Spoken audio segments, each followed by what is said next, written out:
I absolutely loved Claire's cinematography in this film. The 1:6:6 aspect ratio made you feel like you were in a box, almost like it was like a horror film at times. And Jonny Greenwood's score and everything about the filmmaking just all blended together so beautifully. This is one of the most beautiful pieces of cinema I've seen in a long time. In terms of like after you play this character, and as we sit here right now, how much of her stays with you? How much do you miss being her? Do you miss kind of playing her? I mean, obviously it's a very stressful situation that she's in, and we noticed that in the film, but I'm wondering, just for you as an actor to walk away from it, is part of her still with you?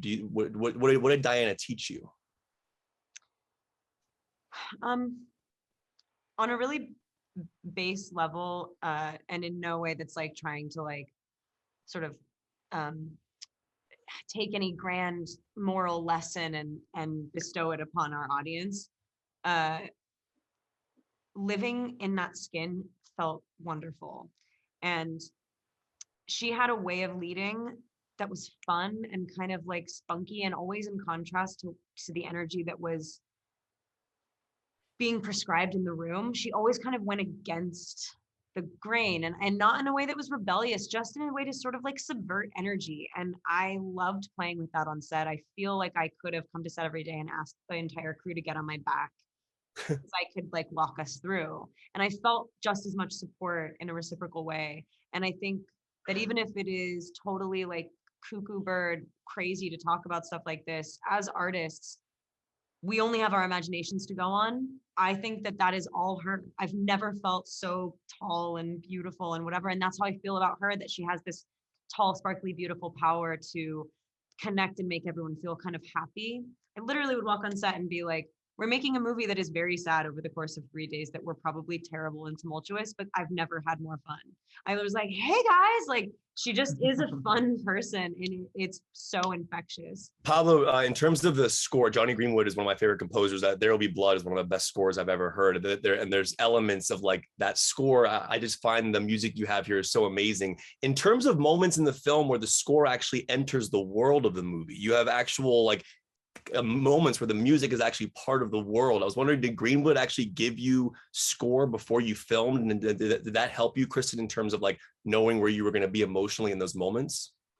Well, yeah, we had long conversations during pre-production, and he sent most of the music before we start shooting, and it was very helpful. And sometimes I even played on set because it just gave us the tone, and helped us to find the atmosphere. And something that is quite hard, at least for me, is to find the speed. Cinema is made with a lot of tools, and one of them is speed.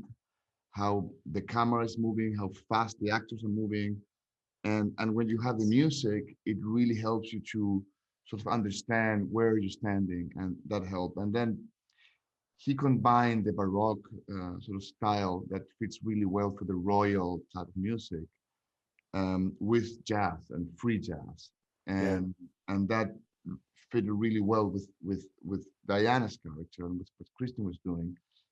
So it's just an odd combination that he did that is just incredible. I when he said that he was going to do it, I was like, all right, okay, but it was him, so it was, of course, we just wait for it, but it was very helpful. Yeah, I mean, we shot with it sometimes. There's a big dinner scene where it was pretty present in most everything that we shot, and somebody described it really cool.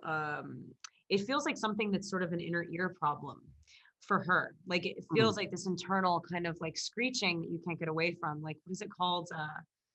Tinnitus. Like it feels sometimes like you're like, fuck, this needs to stop. It won't stop. And then the weird kind of like the way that it stretches its own pacing, like it feels a little bit like you took a song and went, ah! Yeah, no, I completely agree. Sometimes it's when, for example, in the most difficult moments in the second night, and when you're heading towards your old house, it's just a trumpet, and it's played, it's so sweet and elegant, and the situation is so difficult for the character. And it's like sexy and sultry and kind of foggy in this way, because honestly, at this point, she's running on fumes. Like when she actually leaves the house and goes to her old house, it's so psychotic. Just going to a dilapidated home that like you can't even walk through. And it's sort of, at that point, it seems like the only way to get through that is to be like, brum, brum, brum, you know what I mean? Like, you just do it. Yeah. I also love that you shot on 16 millimeter and 35 millimeter. The film just looks so beautiful and the grains just swimming in the image. Kristen, for you, one of the things, my favorite scene in the movie, aside from the scenes you have with the children, is that moment across the billiards table with Prince Charles.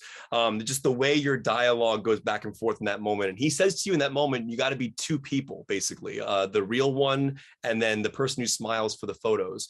And then, but Diana has these amazing dialogue, which talks about like being under a microscope and an insect in a parasite dish and all these things. And I wondered for you, just as an actor, in terms of your career, did you ever feel that you had to become two people like that? Like the one person for the cameras, the one person for who you are in real life? I'm just wondering kind of how her paparazzi elements kind of, were you able to tap into any of yours in order to kind of find that emotion? No, I think it's pretty clear when I run out of steam in pictures and interviews and things like that. I feel in this really like kind of beautiful position. Like I get asked a lot of questions, people take a lot of pictures of me, but this all concerning things that I love and that I move towards. And I'm not faking anything or having to perpetuate a lie that is painful.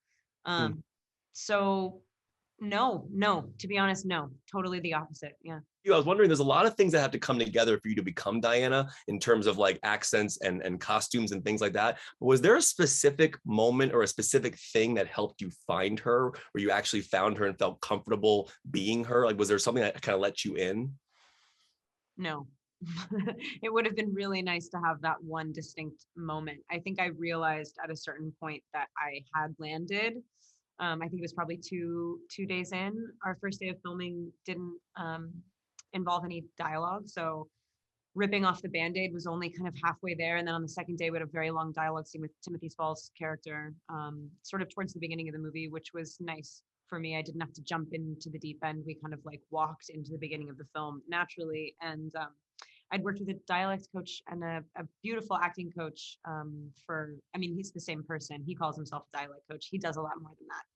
That's why I say that. But we worked for 4 months and absorbed her spiritually, spookily, emotionally, and then very, logistically and literally. And we had the time to just sort of do it in the most honest way that we could. I want to say congratulations to both of you. This is pure cinema. I really mean everything I said about the aspect ratio. I felt like I was boxed in with her the entire time. I know that was a really interesting choice you guys both made. So congratulations to both of you, and congratulations on your amazing performance, Kristen. I really mean that. And Pablo, pleasure to meet you as well, and awesome directing as well. Thank you. Thank you so much.